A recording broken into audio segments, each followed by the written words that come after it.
Good morning, good morning, good morning, everyone. It is me, Nina Sachs, and I am excited to be joining you today with regards to our workshop, Simple Nutrition. So let me see if I can get rid of this off the screen. There we go. That's a little better. So this came about because obviously on Monday, we're starting with our 7-day clean eating challenge. I've actually renamed it to a seasonal reset because we'll be doing it every season just to reset. And it may have to do with food for you and it may not.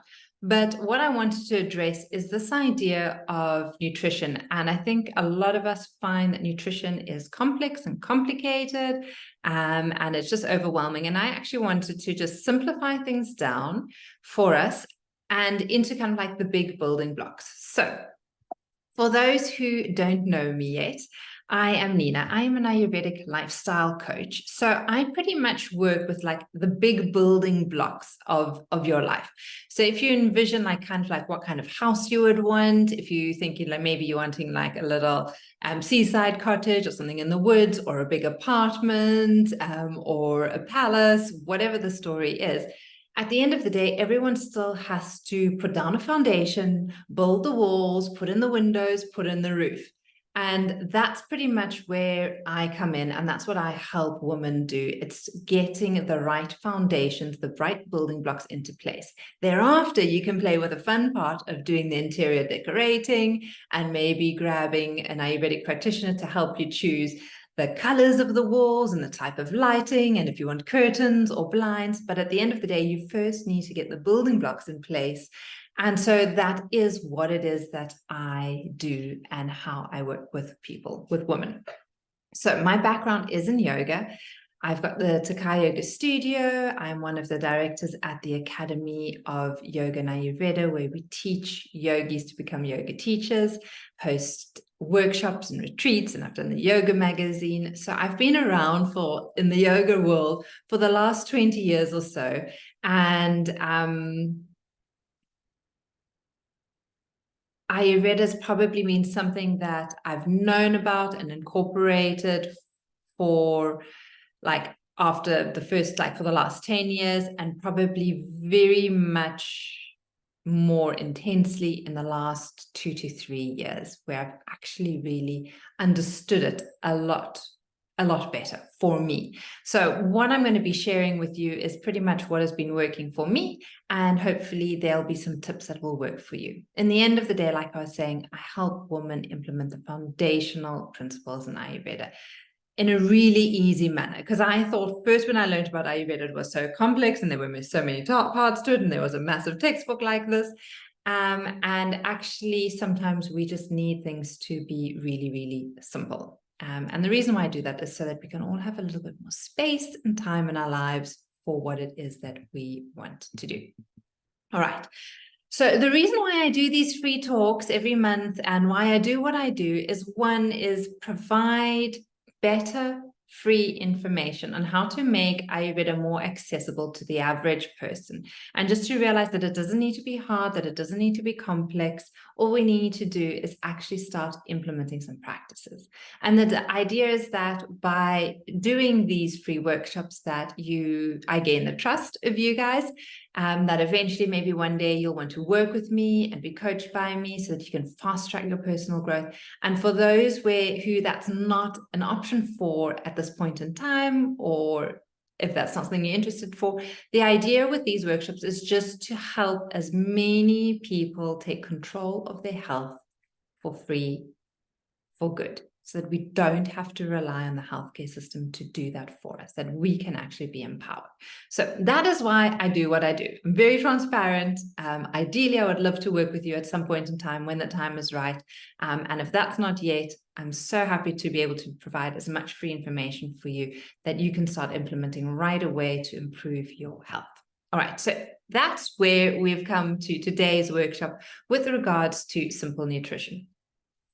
5 areas that I've noticed for myself that I struggled with regards to simple nutrition is this idea of information overload, lack of time, emotional eating, cravings, and unhealthy habits, and this one-size-fits-all approach.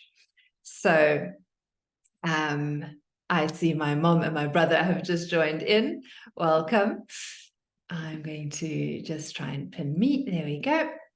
That's it. So, and the reason, sorry, why there's probably not so many people here today is because I know a lot of people are load shedding. We changed the workshop from last week to this week because I was stuck in Zoom and I couldn't get to Signal.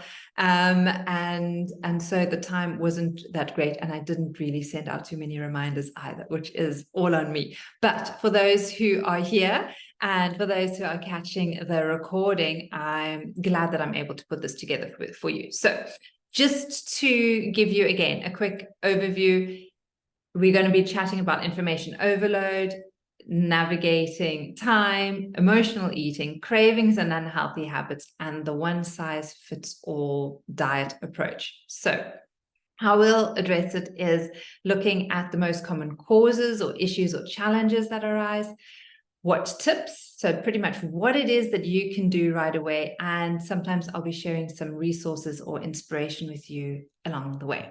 So information overload is the first one we'll address, because there is definitely so much conflicting dietary advice out there. There's so many new studies coming out, and then there's kind of like, do you want to do keto? Do you want to do paleo? Do you want to be vegan? Do you want to be vegetarian? What is plant-based? Am I going to go carnivore? There are just so many different conflicting dietary diets out there and eating programs out there. And so what is it that you need at the end of the day? There's also a lot of fad diets and quick fixes. And I know we've all been down there when we've needed to get to a wedding or a function or something. And we thought, oh, I've got 4 weeks. I'm just going to quickly do this. I remember my friend did it. I can't remember the meat diet before her wedding. I know my mom has done the cabbage diet. So and I've done that as well. So there are a lot of these kind of quick fixes, and we'll just explain like why those are quite detrimental to our long-term health. And then looking at the idea that it's just an overemphasis on the external, and we're not actually taking a look on the internal and all the other aspects with regards to making us a human being. So Ayurvedic solutions, conflicting dietary advice. In Ayurveda, it really tells you to take a personalized approach to understand yourself better. So I'll get into the doshas in a moment and hopefully give you a little bit of insight there. But it is realizing that what works for you is not necessarily going to work for a friend, and it could be for a different reason. And what's worked for your friend does not necessarily mean it has to work for you. So it very much is this idea of, okay, I need to test, I need to try, and I need to see what works for me. Also, what worked for me 20 years ago is not going to work for me right now, because my hormones have shifted and changed. And that was a big lesson that I had to learn and realize that I needed to shift of what it was I was eating. When I was in my 20s and playing a lot of basketball, I could get away with eating loads of carbs and things like that. But now that is not the case. So my lifestyle has changed, and my stage in life has changed, and my hormones have shifted. So what does that mean, and how do I eat to support those? When it comes to fad diets and quick fixes, Ayurveda likes the idea of taking a balanced approach, and that it needs to be sustainable and it needs to be for the long term. So this is why in my annual program, or why when I coach and work with women, it is for a full year, because we're not doing 6 weeks and we're just going to see what quick shift we're able to get, because it is not sustainable. When we work together for a full year, we can actually see that, okay, like 6 weeks, it's easy enough to cut out sugar and not to eat the baked goods and whatnot. But can you reduce your sugar intake over a longer period of time so that you notice the sustained change and shift in your health? So instead of going out with the girls and having a slice of cake, can you get into a habit where you're now going to be sharing and having half a slice of cake? And what does that look like? Or can you start going to different restaurants or doing different activities? So when we look at the long-term effect, we are able to make sure that our health and our diet improves slowly and without too much confusion or effort. That leads me straight to the third point, which is overemphasis on the external. So a lot of diets just focus on weight loss and getting rid of the padding and things like that, which is great, which is fantastic. Most of us need to do that. But when it comes to Ayurveda, we actually look at a holistic approach. So we don't just look at your physical, we actually look at the mental and emotional ties that you have to food and what that means to you. And we go maybe a little deeper into the koshas and we look at the energetic body and your intuitive body, and how can we get your intuitive body to be more healthily intuitive than going for unhealthy cravings. All right. So going back to part one, with regards to conflicting dietary advice, I wanted to just bring up the 3 doshas, because most of you have heard about the doshas, the constitution in Ayurveda, and this is not going to be a lesson on the constitutions, but just understanding that we're made up of 5 elements, and the kapha element is earth and water, and so it's a lot more dense and sturdy and maybe a little heavier. And pitta is a lot more fire and water, a combination of those two. So there's a lot more fire within the system. There's a lot more heat within the system. And then the vatas are earth and ether, which are a lot more kind of like dispersive in nature, a lot cooler, a lot freer, a lot more irregular. And we all have all 3 of these doshas, these combinations within us. We just have different combinations. So someone may have 20 kapha, 20 pitta, 60 vata. Someone may have 10 kapha, 40 pitta, 50 vata. Someone may have 45 kapha. And so you understand what I'm saying. We all have all the elements. So they're all going to affect us no matter what. It just means in what proportion are we going to be affected? And what we usually like to do is we like to balance with the opposites. So if you have a lot of earth and water in you, you want to balance with a lot of air and ether. Okay, so what I was saying, if you don't know what your dosha is, I love to use the Banyan Botanicals dosha quiz. It tells you kind of like what your base, what your birth, your prakriti dosha is, and maybe what your current imbalance is. And then I also love the work that my Ayurvedic practitioner friend Jennifer Stephen does. Her details are there as well. Again, I'm not affiliated to any of these. These are just really helpful resources that I use and suggest to my clients if they want to delve a little deeper into understanding their doshas. So we'll go to the second topic, which is lack of time. And I think this one everyone can relate to, because I don't think there's anyone in this world who doesn't maybe have a hectic schedule with lots going on. Most women have kids to pick up, dogs to sort out, families to sort out, work to do, parents to sort out, whatever the story is. We just live in a life, a time where our schedules tend to be quite hectic.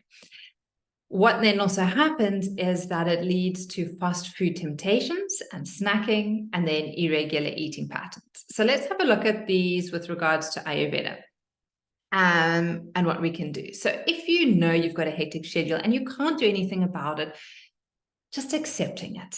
That time will pass again and schedules will become a little bit less hectic. And when you learn how to navigate your calendar a bit better, things should ease as well. What you can do right now, if you've got a hectic schedule, is to do 1-pot meals. Pop your rice in a pot, pop your veggies in a pot, pop your lentils in a pot, and just let it simmer. And then you've got your 1-pot meal, and everything is cooked together. Everything is actually more easily digestible for your system as well that way. And you make 1 pot in the morning for lunch and dinner, and then you sort it for the day. And you keep your nutrition and your meals simple and easy. You can also do batch cooking. Now, Ayurveda doesn't actually recommend reheating and reusing food. But for me, practically, I find that it is better for me to maybe, if I'm making a vegetarian lentil bobotie, that I make two, and that one goes into the freezer so that when I need something quickly and easily, I can take that one out and utilize it.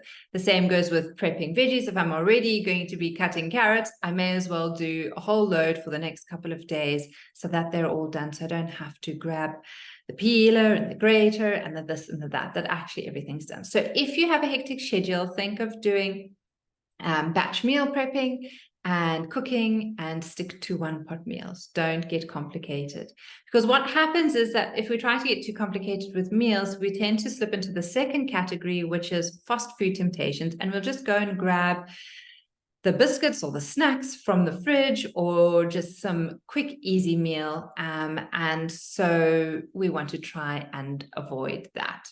The way we can avoid that is, again, meal planning, knowing exactly what's in your calendar, and maybe just popping down, like, on a Monday, it looks like breakfast could be at this time, lunch at this time, dinner at this time. Tuesday, my schedule is changing a little. And what that means is that when you know kind of like what's happening and when you could be eating, that you can then actually, if you need to pick up kids from school, you can actually take your little curry and rice with, and while you're waiting to pick them up, you can munch on that instead of going into Woolies and grabbing a what they called a sandwich or a pack of chips or something like that. Always make sure you have your hot water. And ideally, you want to remove irregular eating patterns and get into really regular eating patterns. It's so much better for your body and your system to do that. The reason why we want to do that, and I'm going to try and teach this as quickly as possible, so that you have a good overview of it, is, like we were chatting before, kapha is water and earth.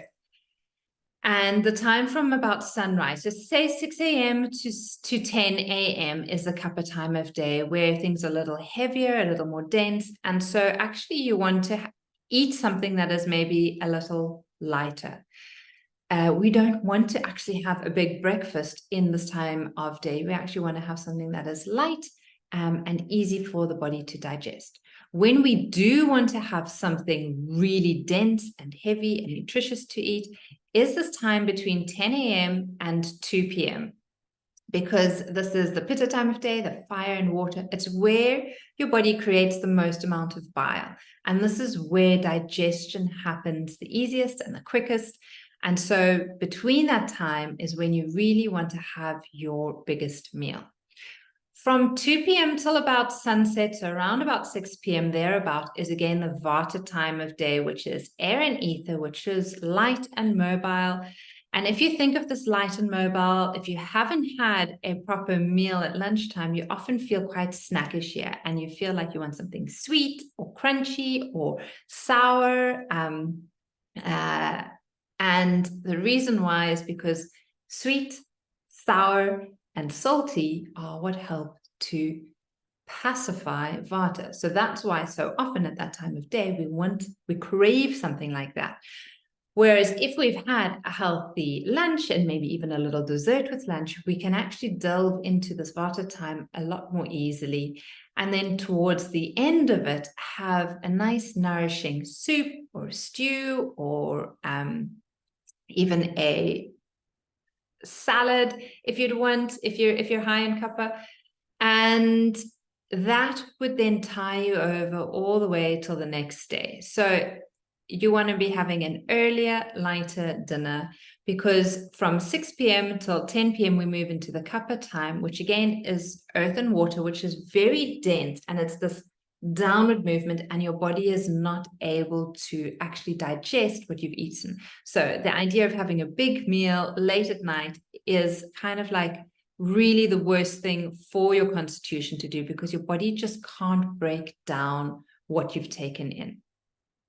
Then just to complete the cycle, from 10 p.m. to 2 a.m. is the pitta time of day again. And this is often where we get that if we haven't gone to sleep before 10 p.m. or thereabout-ish, our second wind kicks in. And this is great if you need to finish a project or do some work, or you've got a deadline, because you know that that second wind, that pitta, that fire is there and available to you.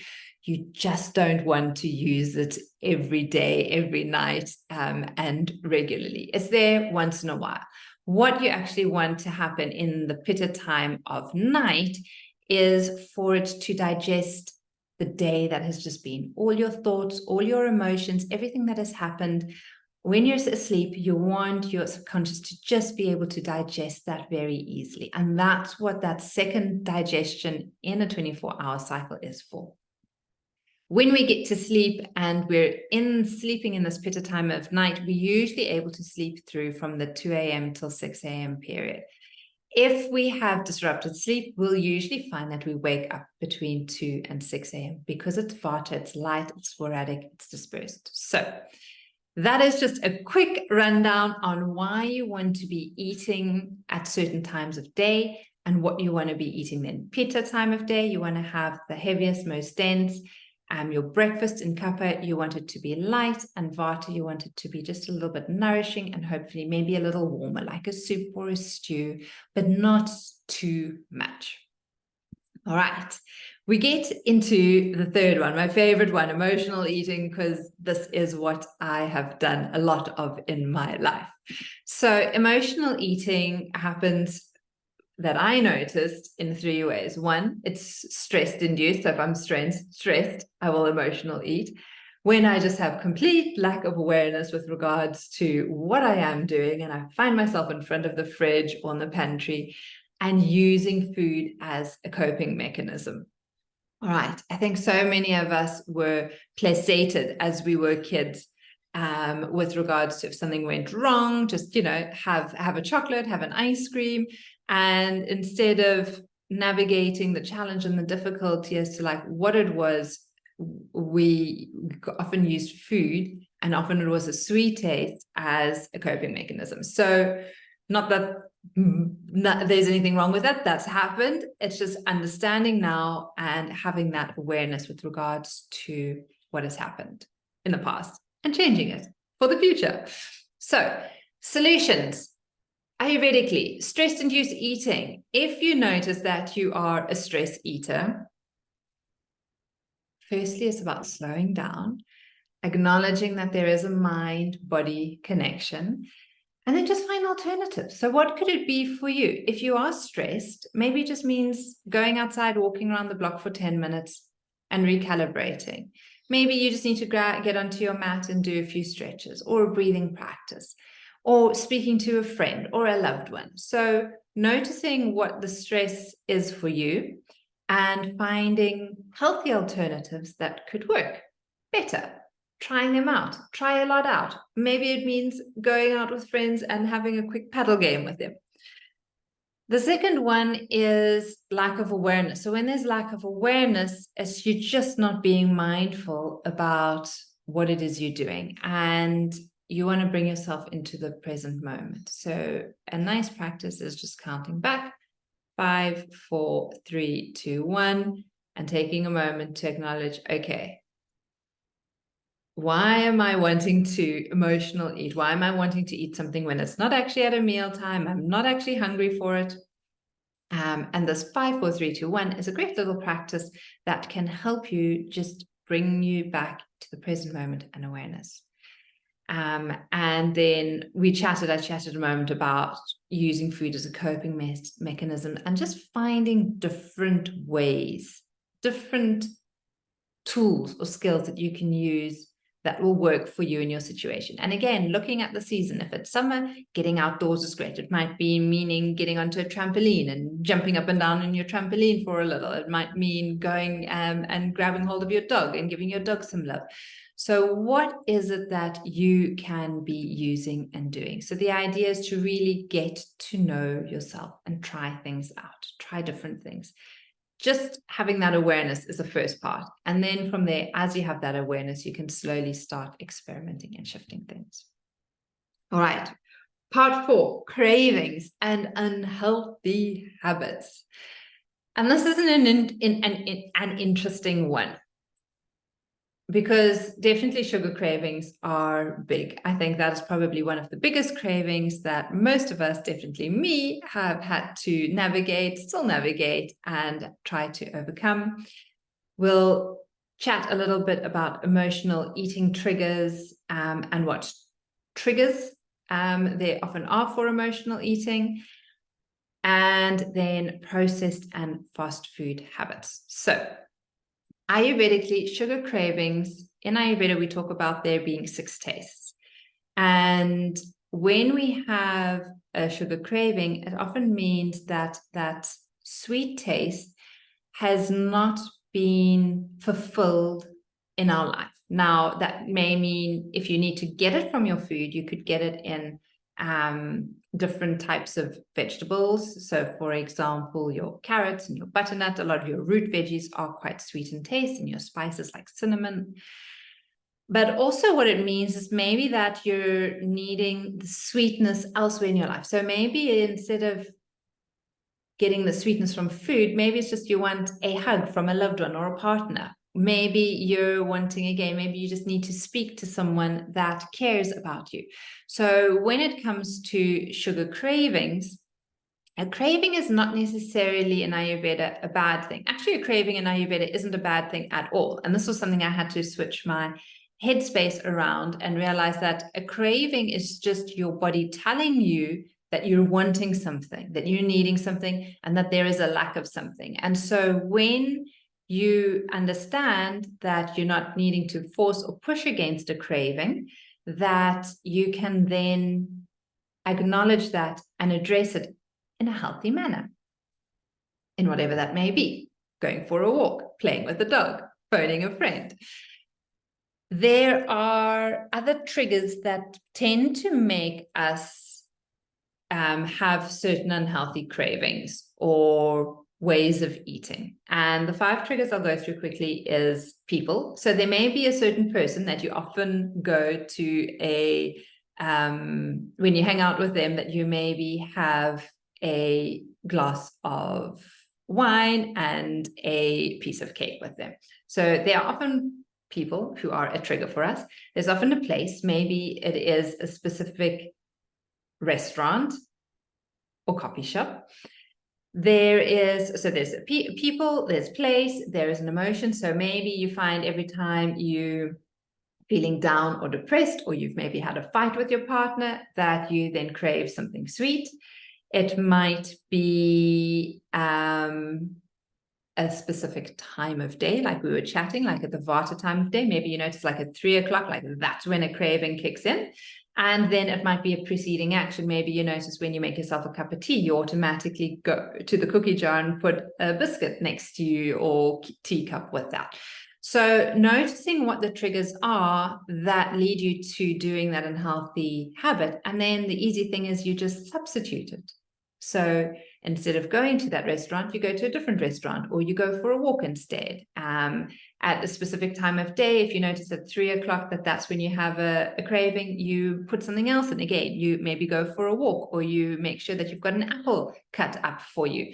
And so when you understand the triggers, then it's really helpful on knowing how to shift and change them. And then again, kind of this idea of processed and fast food habits, just transitioning slowly away from them. It's not like you have to do it all at once, but just slowly moving towards, if you normally buy, I don't know, packaged, what do we get? Packaged soup combos,